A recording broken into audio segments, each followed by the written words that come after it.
एक बार की बात है। एक युवक था जिसका नाम राहुल था। राहुल बहुत ही मेहनती था, लेकिन पिछले कुछ समय से वो अपनी असफलताओं के कारण काफी हताश महसूस कर रहा था। उसे लगने लगा था कि उसकी किस्मत ही खराब है और वो चाहे कितनी भी कोशिश कर ले सफल नहीं हो पाएगा। एक दिन मन की शांति की तलाश में राहुल एक खुले मैदान से गुजर रहा था, जहां एक सर्कस का पड़ाव डाला गया था। वहां उसने एक बहुत ही अजीब दृश्य देखा, जिसने उसे सोचने पर मजबूर कर दिया।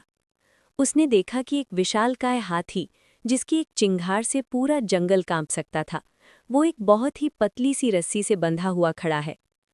वो रस्सी हाथी के पिछले पैर में बंधी थी और उसका दूसरा सिरा जमीन में गड़े एक मामूली से लकड़ी के खूंटे से जुड़ा था। राहुल ये देखकर दंग रह गया। उसने सोचा, ये हाथी इतना विशाल और शक्तिशाली है कि अगर ये सिर्फ एक कदम भी जोर से बढ़ाए तो ये खूंटा और रस्सी मिट्टी में मिल जाएंगे। फिर भी ये चुपचाप यहाँ सिर झुकाए क्यों खड़ा है? ये भागने की कोशिश क्यों नहीं कर रहा? महावत का रहस्य। अपनी जिज्ञासा को शांत करने के लिए राहुल पास खड़े महावत के पास गया और पूछा, भैया, ये हाथी इतना बड़ा है, फिर भी इस कच्ची रस्सी से बंधा खड़ा है, ये इसे तोड़कर आज़ाद क्यों नहीं हो जाता? महावत धीरे से मुस्कुराया और राहुल के कंधे पर हाथ रखकर बोला, देखो बेटा, बात बहुत साधारण है।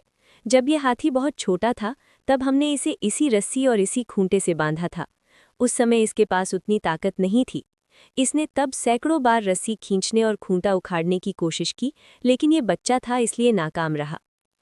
महावत ने आगे कहा, बार बार कोशिश करने और हारने के बाद इसके बाल मन में ये बात पत्थर की लकीर बन गई कि ये रस्सी बहुत मजबूत है और इसे कभी नहीं तोड़ा जा सकता।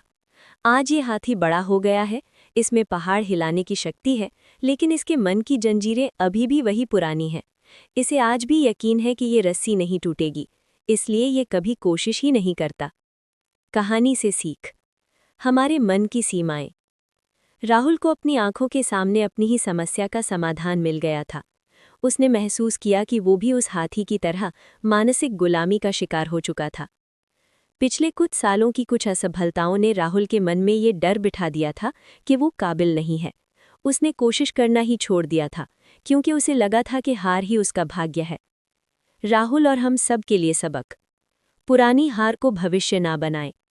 हम अक्सर अपने अतीत की नाकामियों को अपनी पहचान बना लेते हैं। अगर आप कल असफल हुए थे, तो इसका मतलब ये नहीं कि आप आज भी असफल होंगे। आत्मविश्वास की शक्ति। आपकी असली ताकत आपके शरीर में नहीं, आपके आत्मविश्वास में है। जिस दिन आप मान लेंगे कि आप कर सकते हैं, आधी जीत उसी पल हो जाती है। मानसिक बेड़ियां तोड़ें। समाज, लोग और पुरानी यादें अक्सर हमारे पैरों में अदृश्य रस्सियां बांध देते हैं। अपनी ताकत पहचानिए और एक बार फिर से पूरे साहस के साथ प्रयास कीजिए। उपसंहार, द कंक्लूजन। राहुल उस दिन एक नई ऊर्जा और संकल्प के साथ घर लौटा। उसने समझ लिया था कि असली बाधाएं बाहर की दुनिया में नहीं, बल्कि उसके दिमाग के अंदर थीं।